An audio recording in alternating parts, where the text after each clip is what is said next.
All right, let's do this. Welcome to today's masterclass. My name is Lisa Richter, and I will be your host today. Next slide, please, Sandra. We are CSIA, a global nonprofit trade association with over 500 member companies in 35 countries. Next slide, please. For system integrator members, the CSIA Best Practices Manual and CSIA certification are some of the more popular member benefits, but you will also enjoy a variety of others, including professional development, learning from your peers, and access to professional services experts, including insurance, financial, and legal, who understand the SI's unique business needs. For partner members, CSIA offers an ecosystem to grow your SI programs, understand your customers' pain points, monitor industry trends, and share your thought leadership.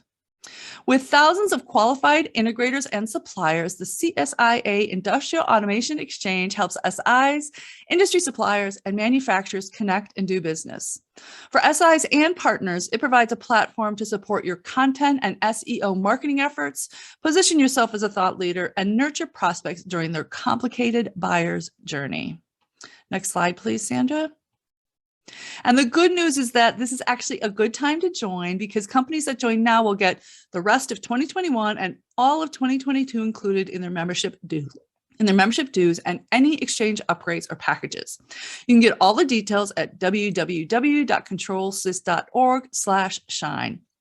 If you are already a member and have not renewed yet, please do so. It really helps us plan for the year when we know who will be with us. And if you have renewed already, thank you. I'm going to tell Santa to put a little something extra in your stocking this year. At this time, I would like to introduce Jack and Brian. Guys, take it away.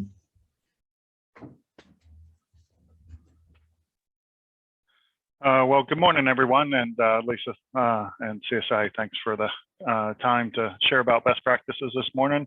For those of you who've tuned into the rest of our series, there's a new face here from Team Exotech.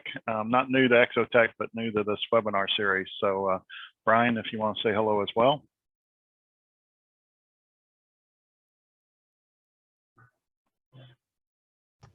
You're muted, Brian. I knew that was going to happen right off the gate. Good to be here, Jack. Yeah, thanks for filling in for Don. So if you've attended any of these sessions that we've done this year, we put together a 4-part series to just kind of, Jose had asked us to kind of just go through the best practices, at least hit an area per quarter, so to speak, and just share our experience in helping people as they implement best practices, prepare for the audit, take the audit, that sort of thing.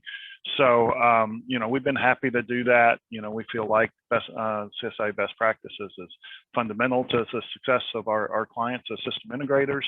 And, the best practices guidebook, which is the collective wisdom of the CSI organization on what you need to do to be successful, is an excellent way to start and get there. Just for your reference, in Q1, we did a general orientation. That session was recorded if you want to go back. And so if you're just starting down the path of best practices, it'll kind of orient you to what you need to do and how you might go about it. In Q2, we focused on 2 of the most important parts of the best practices guidebook, kind of centerpiece, so to speak, if you will, which is the project management and system lifecycle management, which really go to the heart of how to manage and execute projects successfully, which of course is very important for system integrators. In Q3, we actually focused on what's known as general management, which covers the area of strategic management and operational management. Kind of think of it as taking care of the business overall. And we did that in Q3 because we knew a lot of people would be looking at their strategic plans and whatnot for the coming year. That's also recorded and available. And we saved finance for Q4, just because we know it's such a riveting topic that it would draw everyone out of the woodworks in December to show up and hear this session. Okay, let me set set some expectations.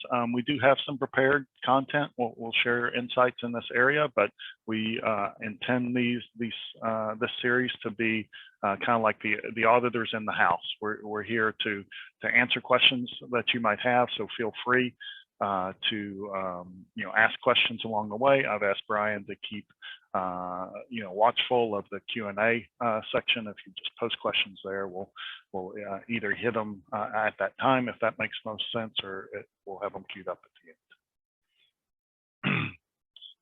Sandra, I know you have a poll for us. Do you mind putting that out to the group at this time?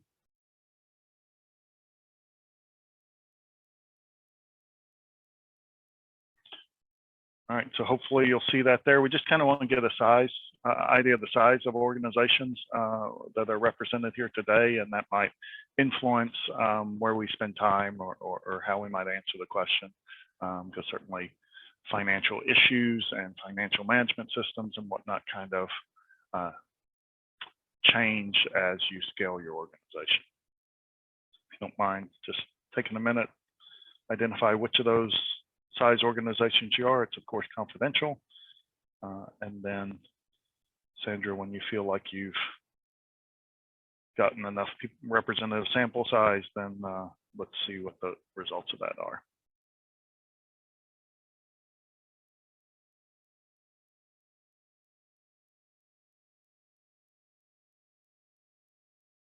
All right, so we actually don't have any of what we would think of as smaller system integrators, more towards the middle size, mostly between 25 to 100, with at least one representative over 100 people.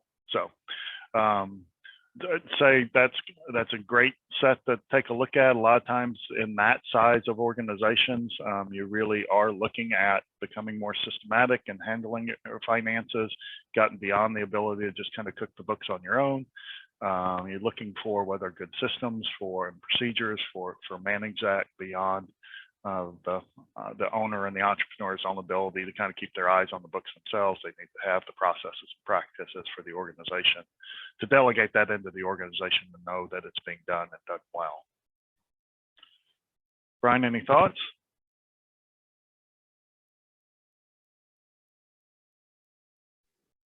Not at this time, Jack.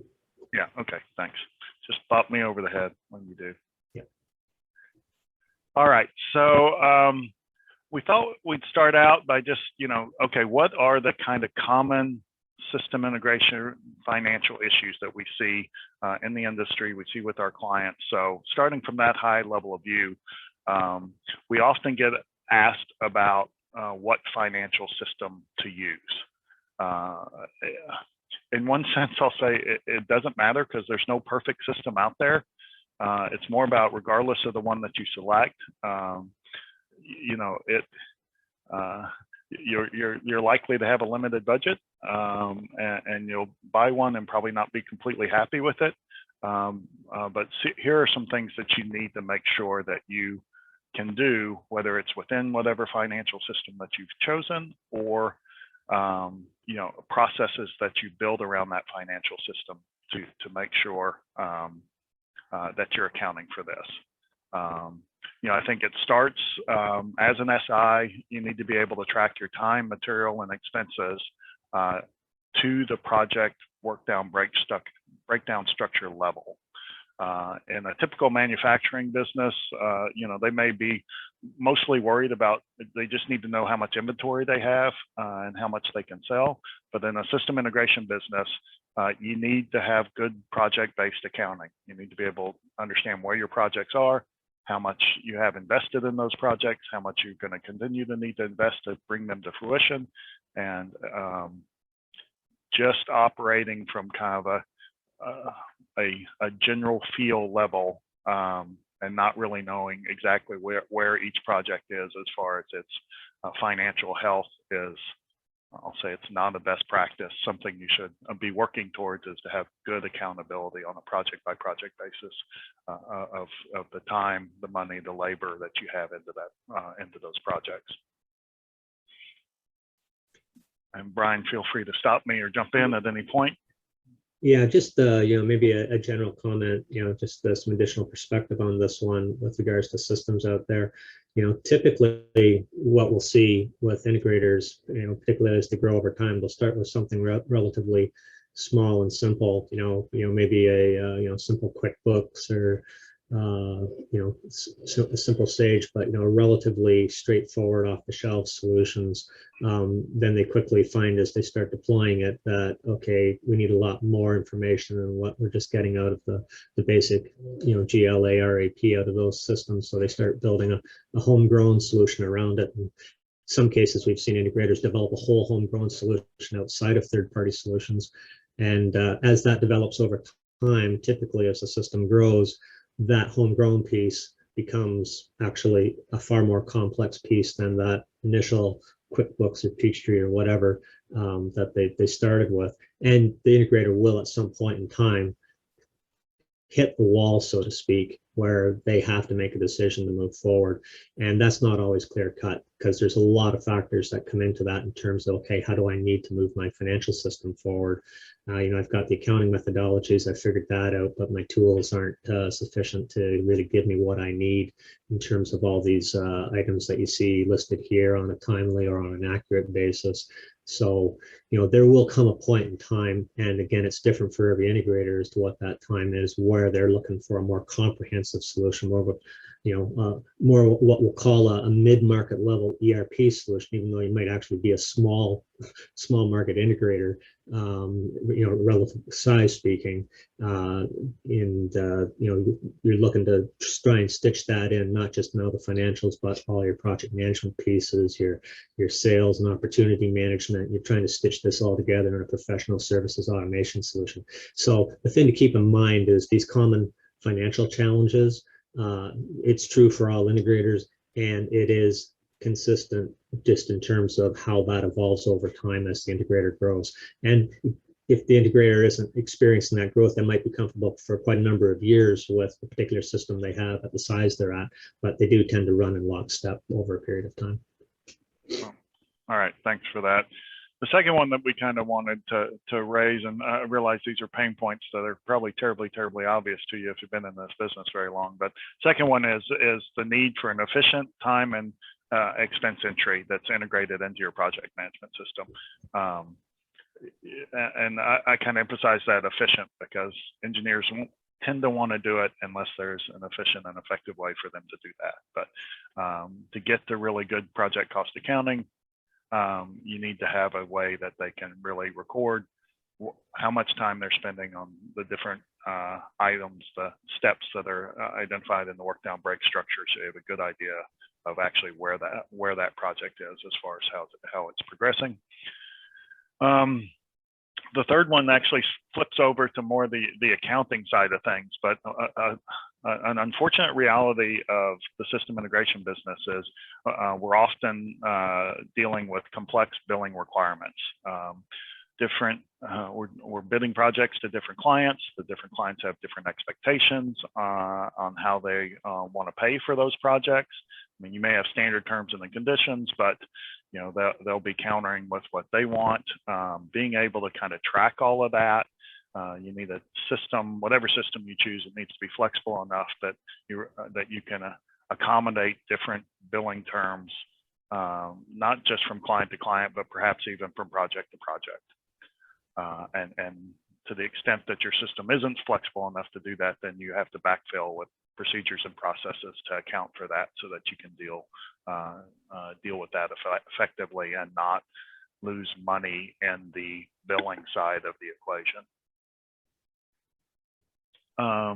On the other side, somewhat from an accounting perspective, being able to have good purchasing and good inventory controls, also a need for a system integrator. Financial packages often are really good with on one side or the other. They're really good at kind of managing buying and selling of parts and pieces, or they're good at tracking services. Regardless of which one you choose, you're probably going to, again, have to, there's no one perfect system, but have all of these things as important things to do, figure out which ones can be addressed in your financial system and which one that you need to kind of to band-aid the right processes on to make sure that you can still handle it. Next thing that we have on our short list of things to consider is that you need to be able to track your percent completion of those projects and use that in your revenue recognition. We'll hit on this a little bit later in our presentation, but it's important. Not just for your own sanity to know the status of projects, but for the overall financial health of the organization, how you represent the health of the organization is tracking the work that's been completed so that can be properly reflected in your financial outlook for your company. And then the last thing on that list is, and it doesn't apply to all system integrators, but to the extent you're either currently doing business internationally or anticipate doing business internationally, is having systems and methods to account for multi-currency, being able to do that well and make sure that you're not losing money in the transaction of foreign currency.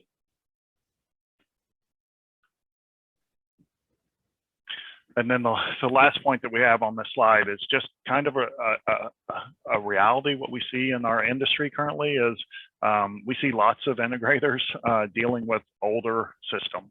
Hear that quite a lot is, hey, we've been using this system for a number of years.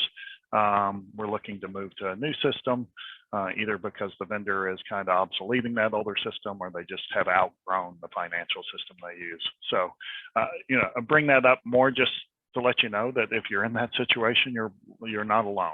We do see that a lot amongst our client base. Brian, any other thoughts before we move on? No, that's good, Jack. Thanks. Okay, awesome. All right, so then let's dive right in. So we're proverbially or virtually turning to the financial management section of the CSIA best practices. Lots of good information in here. I've kind of outlined all the topics that are discovered in that section. They're all recommended practices that your brethren have come up with as things that you should look at with respect to your business.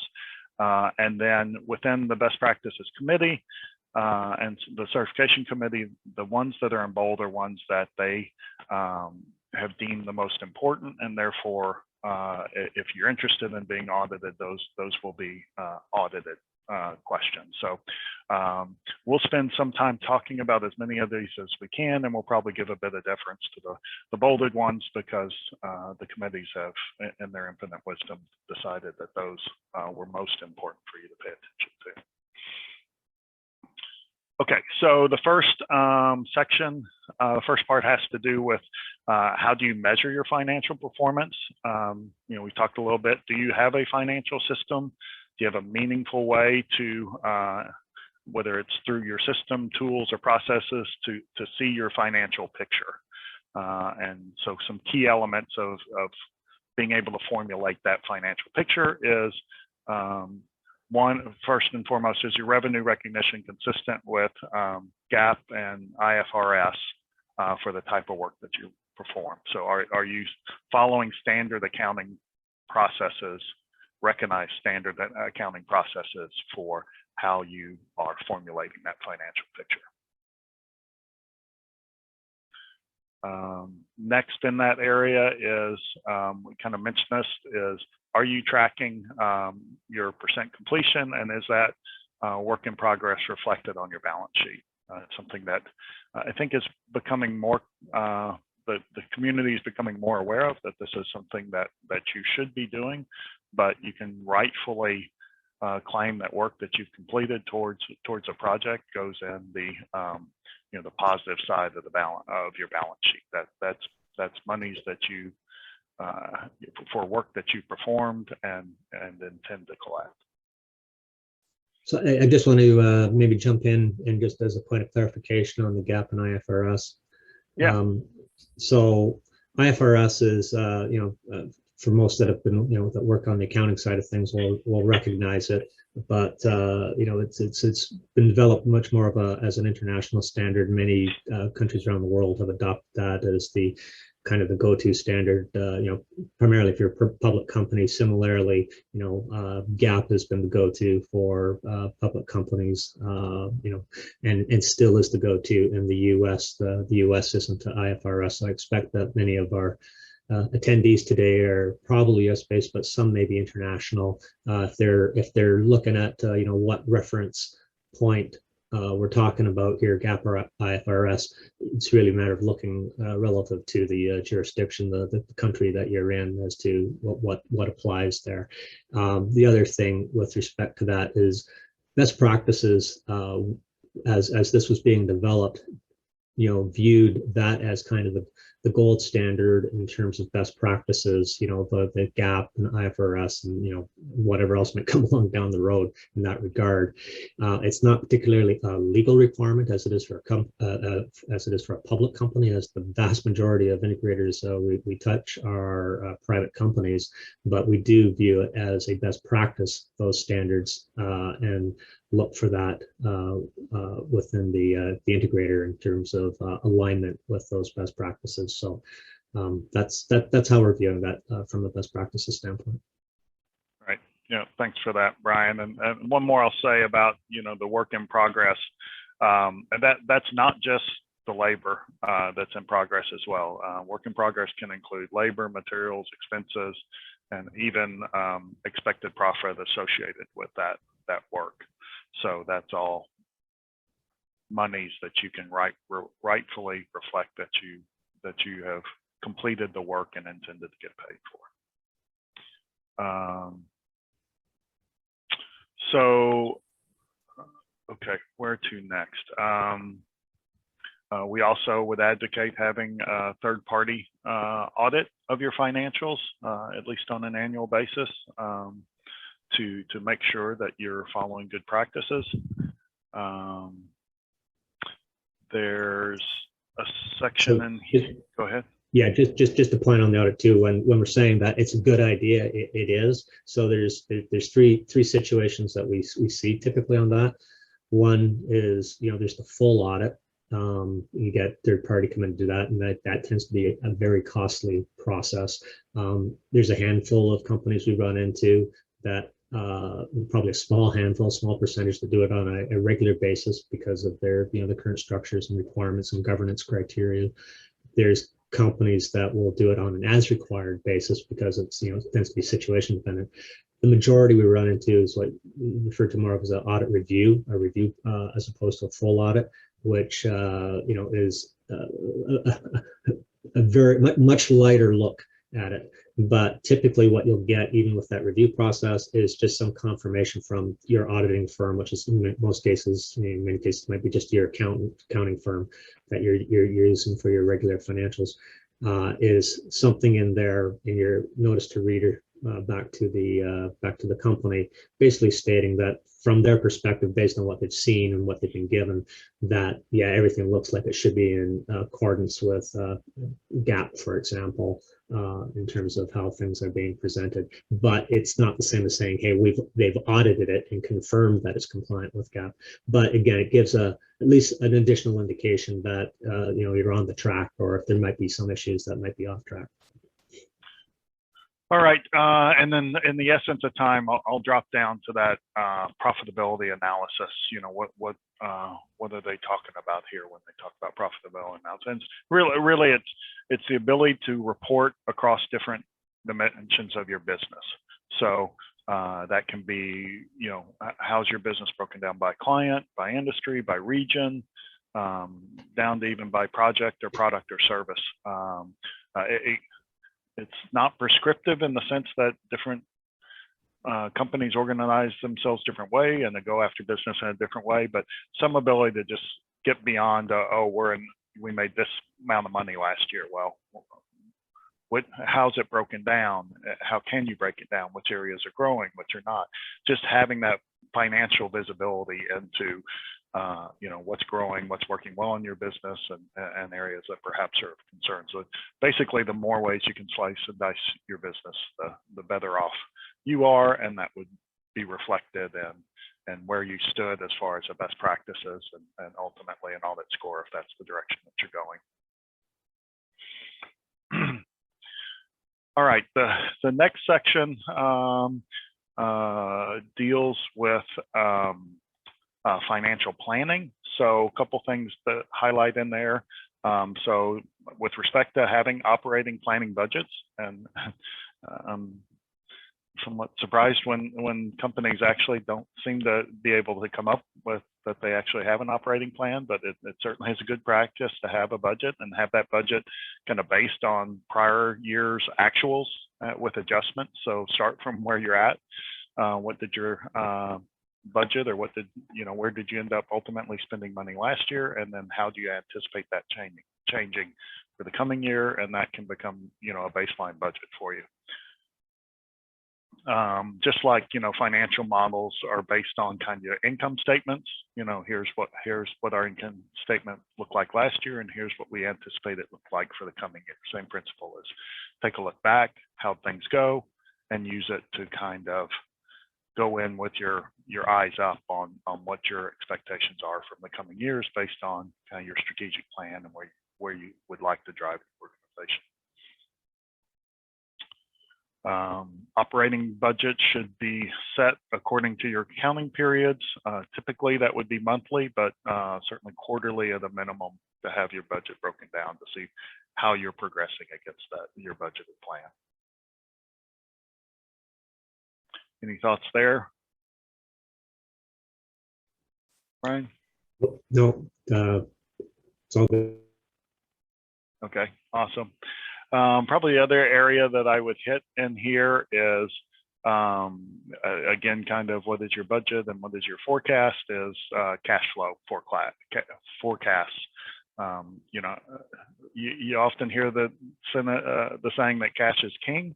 That's certainly true in a service organization business where you need to have the visibility on the cash that you have and your projected cash flow, that that you're not going to run out of that cash in order to pay your people and to finance the projects that you have. It's a service business is particularly a fluid business in the sense of floating, so to speak, needing to pay people to get work done, and then working really hard with your clients to make sure that they pay you timely to get that done.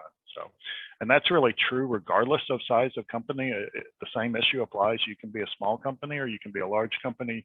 You can still run out of cash depending on kind of the flow of projects and the work that's being done.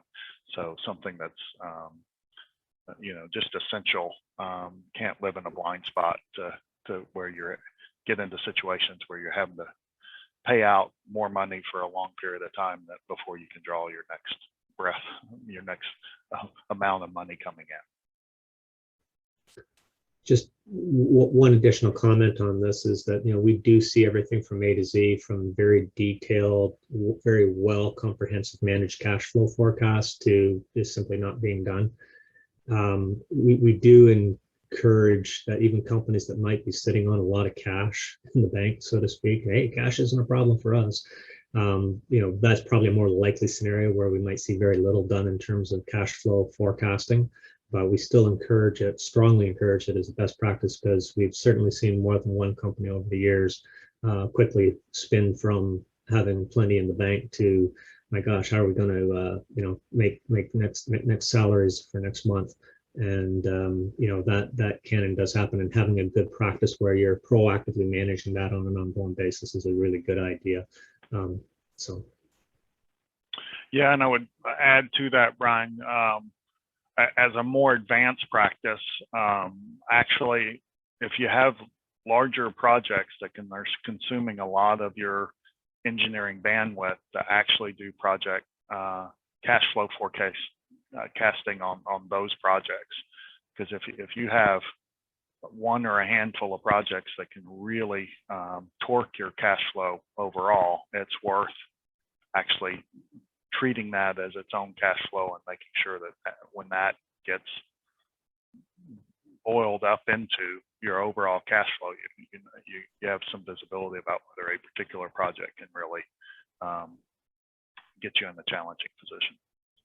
And apart from the obvious advantage of doing that you just mentioned, Jack, the other thing by helping to enforce that process really helps to drive forward that financial intimacy with your project managers, and getting them on deck with that whole project accounting side of running their projects. And that's just another really good lead-in point to help raise that awareness. Okay, All right, well then let's move on. Again, there's far more content in the financial management section than we could possibly touch in a single 1 hour session. So really just trying to take a look at each of the sections and touch on some of the things that we see as either being more important or a common issue with respect to system integrators. So the next section or next area in the financial management chapter has to do with billing procedures. And this is all about making sure that we get paid and, yes, pay our suppliers too. So there should be procedures for billing, and it's highlighted because, and this may be a shock, projects don't always go the way they were originally planned. So we must ensure that we get fairly compensated for any additional work, that is change orders, most commonly. So when does scope change? How is that scope change documented? And how does engineering and accounting work together to make sure that anything that should be compensated for on behalf of the client gets recorded in such a way that it just doesn't get forgotten as the projects move forward. It seems like a straightforward thing, but it's missed all the time. Either engineering thinks it's too much of a hassle to ask for change and to be compensated for the change, so that goes by the boards. They do intend to create a change order and they just get busy and it doesn't get done, doesn't get communicated to the client that this is going to cause this change is going to be for additional costs.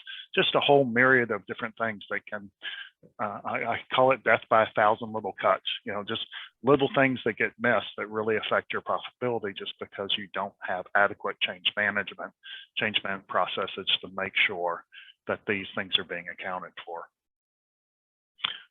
Like one of the practices that I always advocate is a change order form should include at least two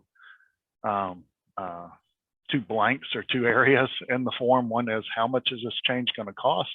And then how much are we going to charge the customer? And really pressing upon your business practice to have it recognize that changes cost money, whether you're going to charge the client for it or not, and then be able to keep track of that and very well need to change the client, or even if it's after so many changes cost so much money, then have a conversation with the client that this project's becoming too costly. Brian, I'm sure you see this all the time. Additional thoughts? Yeah. I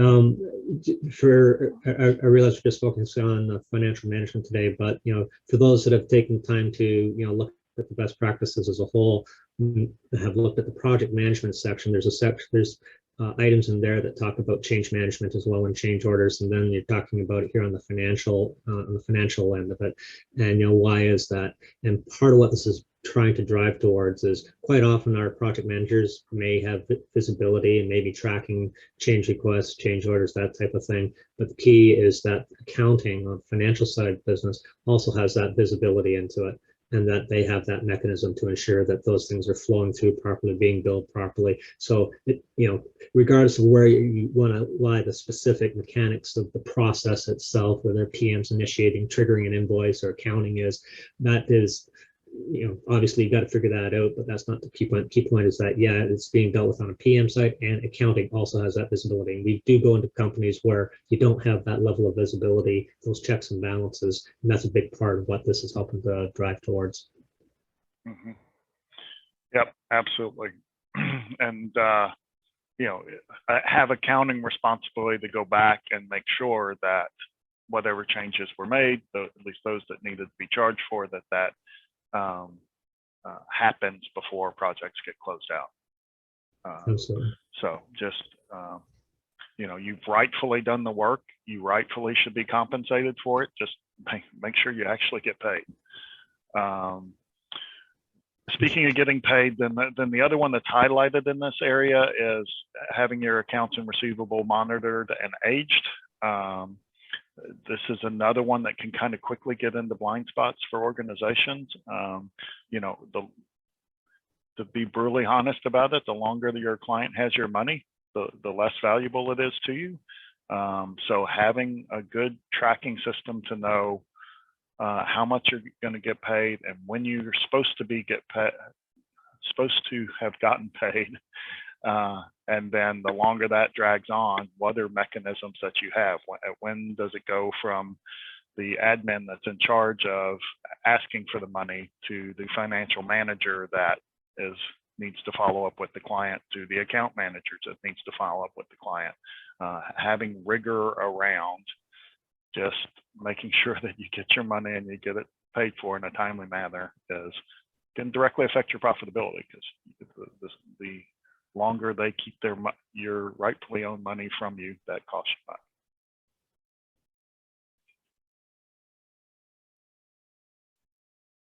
Brian, what are your thoughts on, there's stuff in this section about beyond that, service charges, what to do with bad debt, collection procedures and whatnot. Yeah, service charges is always an interesting one. Whether a company actually enforces their policies that way is a business decision they need to make as to what that means for them, and how that impacts relationship with clients, how that impacts the actual financial situation. But regardless of whether they're executing per se on some of those policies, it's very important to have those policies. Like, this would be considered, yes, in an ideal world, this is what should be happening, and then you can always make a business decision to, based on risk, etc., to deviate from that under appropriate circumstances, and there should be guidance as to when that should or shouldn't happen. But yeah, you absolutely should have service charge policies in place, bad debt collection policies. When do we call something a bad debt? And that's going to vary from company to company. There's often standard accounting practice guidelines associated with that, but typically it's up to the company to make that decision. Often when they get to a point where they're absolutely convinced they're absolutely not going to get it anymore is when it comes off and becomes a bad debt, as opposed to just automatically after 120 days or anything like that. So yeah, and I hear from clients that well, they're concerned about future business from that client when they start clicking into these more heavy-handed measures of making sure they get paid. And I think that's an area where the better you have defined your practices, the more defendable it is. I mean, you can go to the client and say, look, here's what we've done. We asked you nicely for the money, then our manager asked you for nicely for the money, and then so you can say it's you're not just coming at them for out of the blue, but that you've been professional in seeking to get fairly compensated for the work that you've done, and it's kind of gotten to this point, whichever point in the process that is.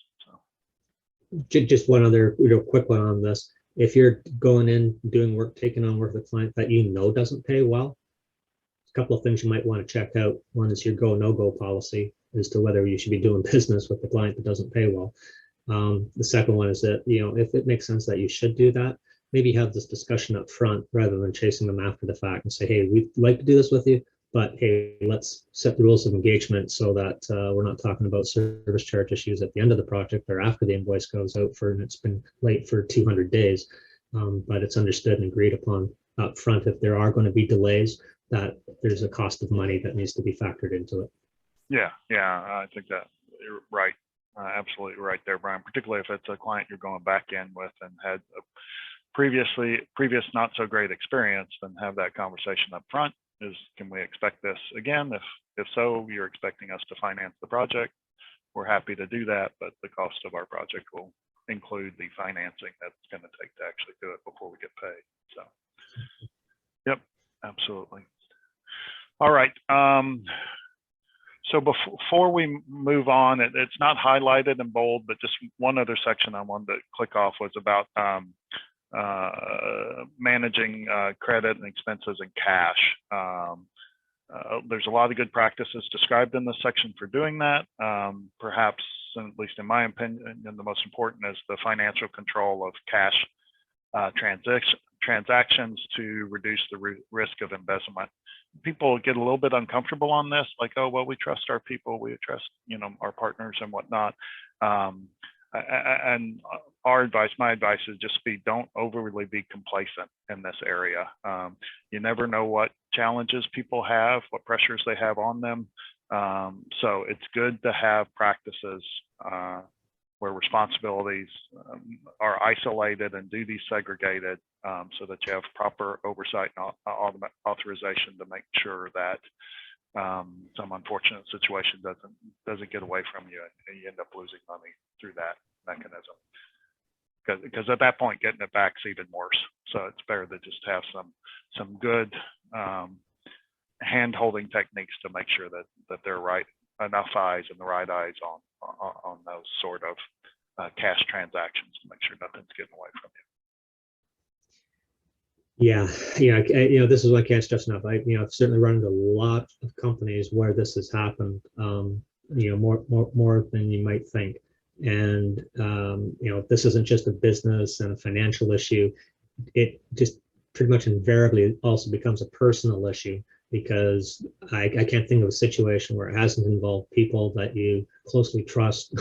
And the personal side can be as traumatic for the company as any financial losses associated with it. So having a really good solid practice in place up front is just good business. It's a good business practice. It can save you a lot of grief down the road. The other thing, I'll just comment on this one, it can be difficult for smaller companies to segregate out duties. Have a policy where things are segregated out to the nth degree, but to the degree that you can, you should. Great. All right, coming on down the pike then. So the next section has to do with project financial reporting. It's important that we're running a business not just as an engineering playground, which is kind of one big bucket for tracking everything, from our revenue to our expenses. We need to have, good financial control and job costing on a project by project basis. It's kind of alluded to before. It's actually probably one of the core elements of doing system integration work well. And, certainly have gone into my fair share of companies run by technical entrepreneurs that are only coming to grips with it's not sufficient to just say, well, I got a bunch of great engineers and they're really busy and I trust them. To manage projects well and to ultimately manage a business well, we need, in order to grow, you're going to need the financial control and job costing to look at things on a project by project basis and have a good financial picture of them. That is, being able to reflect, how your labor is doing against what was budgeted for that project, how your materials are doing versus what has been budgeted for that project, and ultimately, how's that faring against the contract amount.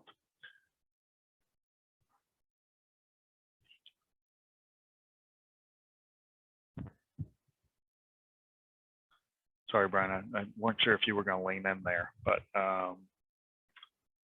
so that you'll see some insights there if you read into that section on ways to do that project control and job accounting. It's not prescriptive and you have to do it a certain way, just things you need to be on the lookout for.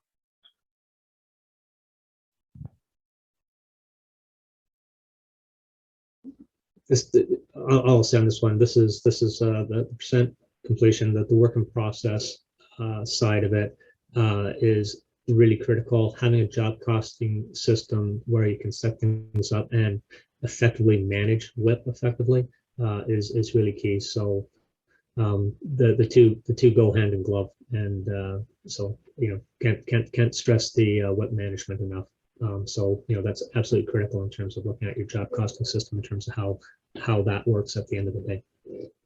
Yeah, and I think the more you can stitch your financial system and your projects system together, the more this, it works better for you, and it also becomes reinforcing because if you have project managers or engineering tech leads that have visibility to this sort of information, they begin to see how the health of a project, affects the health of the overall organization. It's not disconnected. It's something that does get reflected up, hopefully at least on a monthly basis, and you can see how those projects are translating through to the bottom line and the overall health of the organization.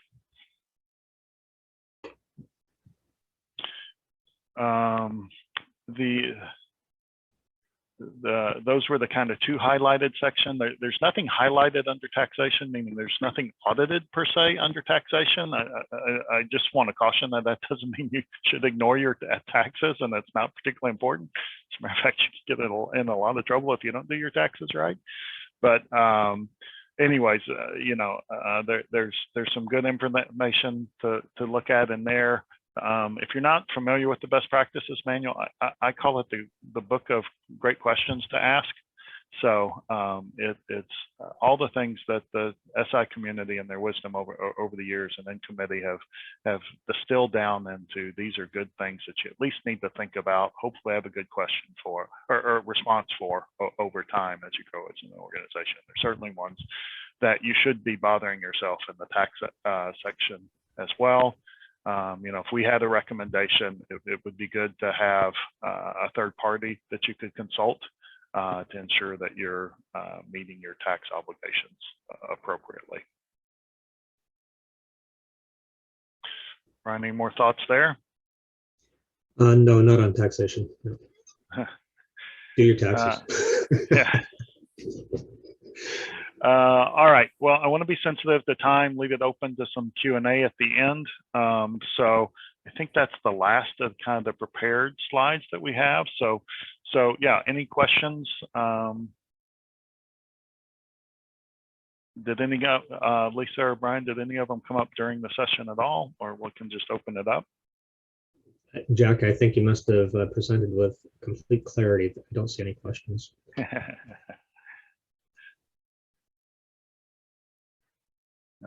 Then yeah, can open it up to the floor as well.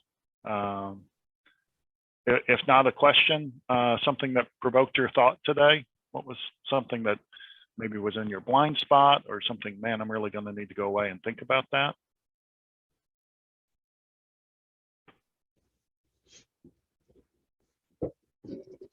And just maybe while folks are thinking about it, I just want to chime back in perhaps one thing with regards to the work in process. Again, we refer to it here as WIP. A lot of folks may have different terminology for it, just to make sure that we're all clicking on the with the same meaning here. Often it'll be referred to as earnings in excess, and then the flip side or the liability side of that will be billings in excess. Again, having a job accounting system that is effectively tracking that, and as part of your chart of accounts, and that you can effectively, you know, those two line items, WIP and the deferred or billings in excess, show up on your balance sheet. That your system should be able to reflect that back down to the project level. We should be able to reconcile that, ideally on a month-over-month basis, or whatever your periodicity is for doing your financial statements. For some, it might be quarterly, but ideally monthly.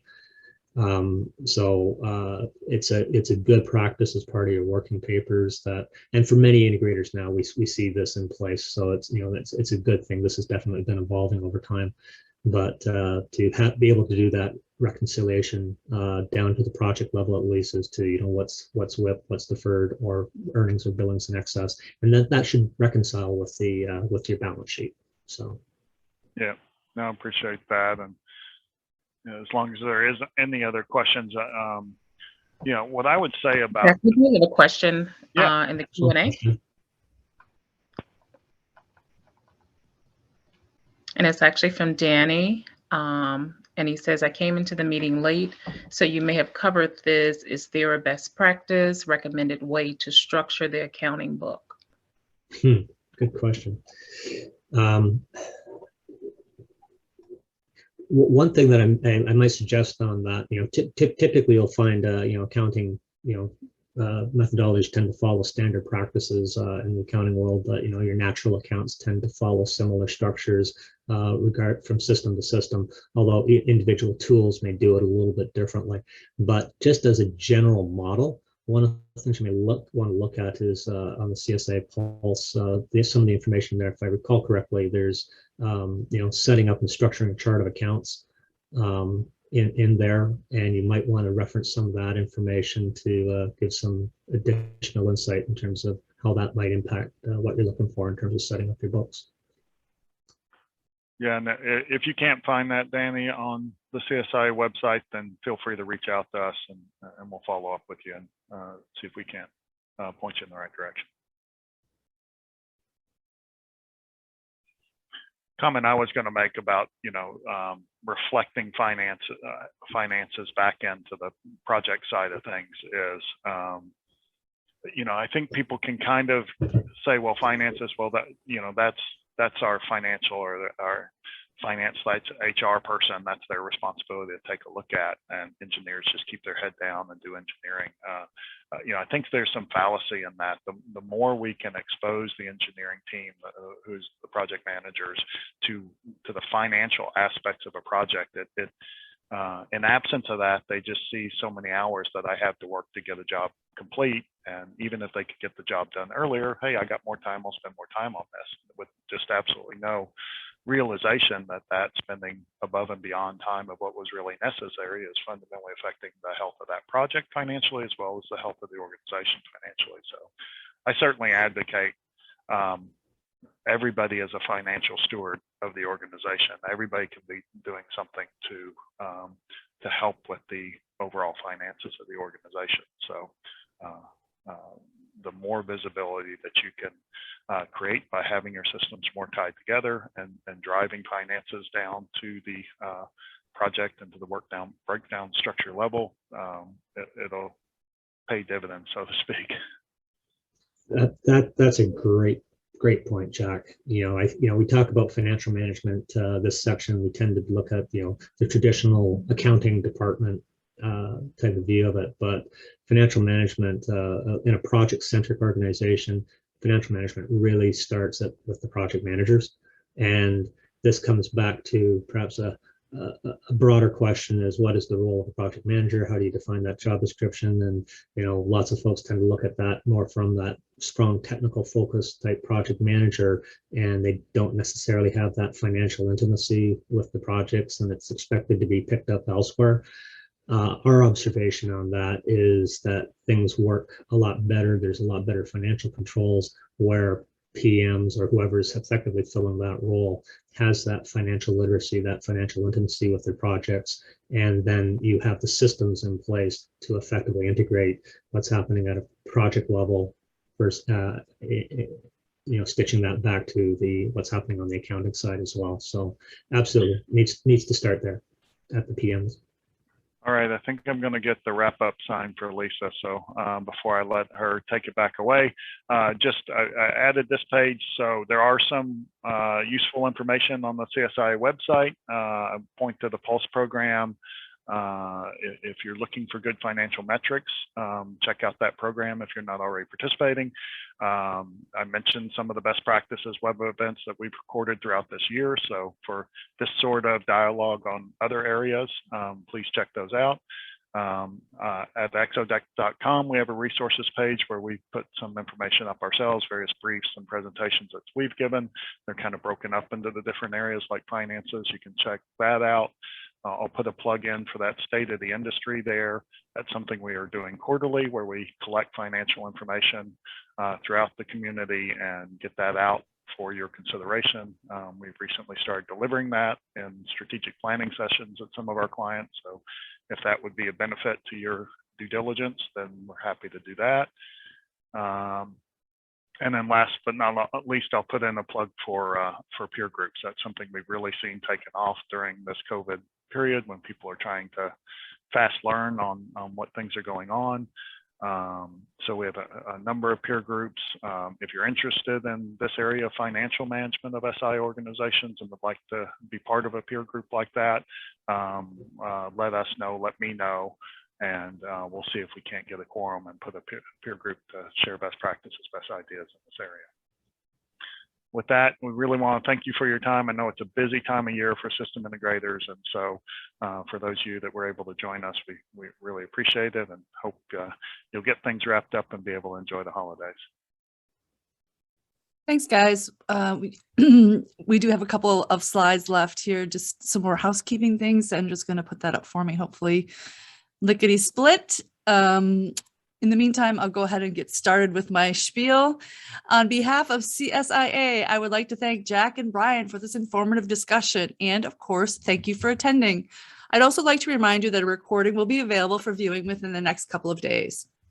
And I am super excited to announce that after a 2-year hiatus, the CSIA Executive Conference is back.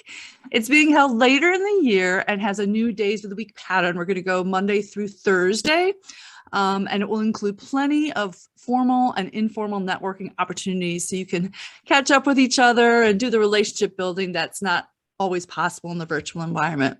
The theme is the future of work, and we have 3 tracks that will address the who, where, and what.